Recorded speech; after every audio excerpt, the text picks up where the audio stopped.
Jadi ceritanya gini, historicalnya itu gue waktu itu sedang bekerja di Ion Mall.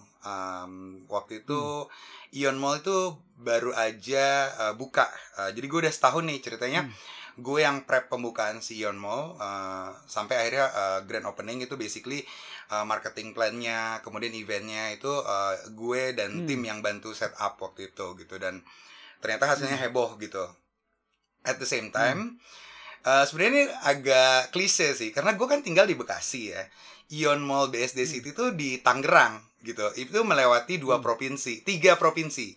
Jawa Barat, DKI Jakarta, dan Banten gitu loh. Dan tiap hari gue harus Wow. bangun sekitar jam setengah 5 subuh untuk berangkat kalau gue dapat shift pagi gitu. Dan bener-bener itu kayak exhausting banget, ditambah waktu itu grand opening sampai gue harus nginep-nginep dan sebagainya gitu. Jadi jujur aja memang worth it gitu, karena hasilnya waktu opening itu heboh banget si Ion Mall gitu. Tapi at the same time gue cukup lelah dengan kondisi bolak-balik seperti itu. Nah, kebetulan ada teman lama yang merekomendasikan gue untuk coba ke Uber gitu. Dia kebetulan juga saat Hmm, itu udah masuk ke Uber gitu, namanya Anggun. Dia nawarin hmm, gue, akhirnya gue coba kan gitu. Gue datang ke happy hour mereka. Jadi di Uber tuh kalau mau rekrut karyawan baru, mereka ada yang namanya happy hour. Jadi gue ikut happy hour, ketemu orang-orang yang hmm. super pinter gitu kan, pada wah gitu. Ibaratnya orang-orang lulusan Amerika, lulusan Jerman gitu, dan berbagai negara-negara, sedangkan apalah artinya gue yang waktu itu hanya lulusan London School gitu kan. Tapi mungkin pada saat diskusi atau ngobrol di happy hour itu, si para manajer-manajer ini ngerasa klop sama gue gitu loh. Akhirnya gue diundang lah ke tahap Hmm, hmm. berikutnya. Melalui panjang banget tahapnya, itu kurang lebih kalau nggak salah 6 sampai 8 tahap, gue lupa. Eh, Wow. kan kita diminta present nih study case gitu Hmm, loh.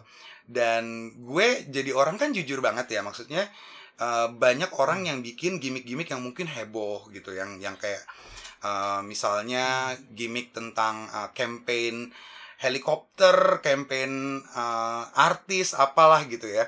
Nah, kalau bahasa gue yang hmm, gue bawa saat itu adalah bahasa human gitu loh.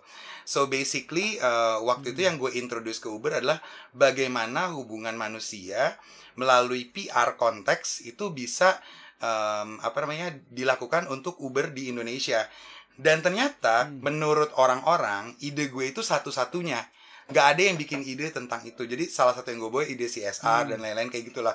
Dan mereka suka hmm, banget gitu. Akhirnya lanjut gitu. Ternyata setelah ketemu GM regionalnya, dia juga klop sama hmm, hmm, yang gue tawarkan, yang gue offer gitu, which is the human relations, the story thing gitu. Dan akhirnya gue hmm, diterima gitu loh, diterima. Dan dalam kondisi waktu itu kita tuh harus berangkat ke Amerika seminggu kemudian.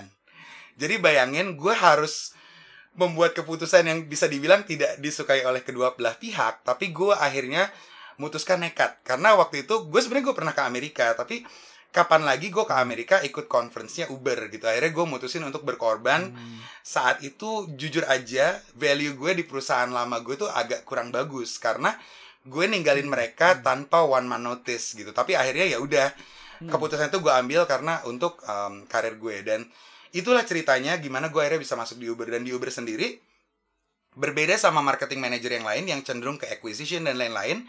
Waktu itu gue hmm, lebih ke gimana caranya Uber itu diperkenalkan kepada media dan juga key opinion leaders gitu. Dan hmm, quote unquote waktu itu Uber itu dikenal sebagai transportasi ilegal. Nah, jadi kayak hmm, kesannya tuh menghindari press. Sebenarnya ada cerita unik. hmm, Di hmm, hari pertama gue kerja, semua tim hmm, Uber waktu itu kerja di sebuah apartemen karena hmm, menghindari dipanggil oleh polisi. Jadi itu cerita pertamanya. Kita kayak dikejar-kejar oleh polisi. Dan gue datang, kok di apartemen sih, bingung gitu kan, ketemu teman-teman hmm, senior kayak Marisa gitu. Mereka dengan santainya kerja di apartemen. Gue bilang, hah, gitu, ada apa nih gitu. Nah, dari situ ya gue keluarin konsep-konsep bahwa oke, kita jangan menyembunyikan diri, kita harus menunjukkan diri, ngobrol sama pers dan sebagainya. Makanya trajektori gue di Uber lumayan gitu saat itu, kayak hmm, terus meningkat sampai akhirnya gue hmm, ngebantu gimana build story through social media, and those kind of stuff. Dan walaupun gue cuman hampir 3 tahun di Uber, tapi menurut gue berasa kayak 10 sampai 15 tahun di sana karena rasanya tua banget di situ gitu loh.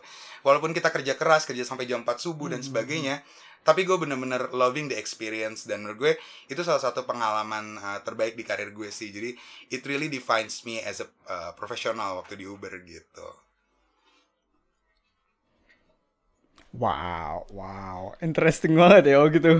Itu kaget juga pas ya hari pertama gitu. Oh, ternyata kok di apartemen. Apakah kita akan stay di sini terus gitu atau gimana gitu ya? Panik juga pasti awal-awal ya. Yang lebih unik lagi, itu sore kan baru pada berdatangan tuh teman-teman Uber yang lain. Pas berdatangan gue bingung karena loh, kok pada peluk-pelukan, kok pada nangis, ada apa nih? Ceritanya sekitar 2 atau 3 orang dari mereka tuh baru aja di wawancara oleh polisi gitu loh. Jadi mereka kayak saling ketakutan, ada apa nih orang-orang kok udah nangis peluk-pelukan gitu kan. Gue bener-bener kayak ya ampun gitu. Tapi menurut gue itu seru banget sih. Gue jadi dapat perspektif baru dan ngerasa wah, this is something interesting and unique gitu. Nah kalau tadi lu barusan share sama kita Gi ya bahwa pengalaman lu di Uber itu selama 3 tahun itu yang benar-benar defines you dan terutama juga mengepush dalam dunia karir juga gitu ya. Mungkin kalau lu bisa share kayak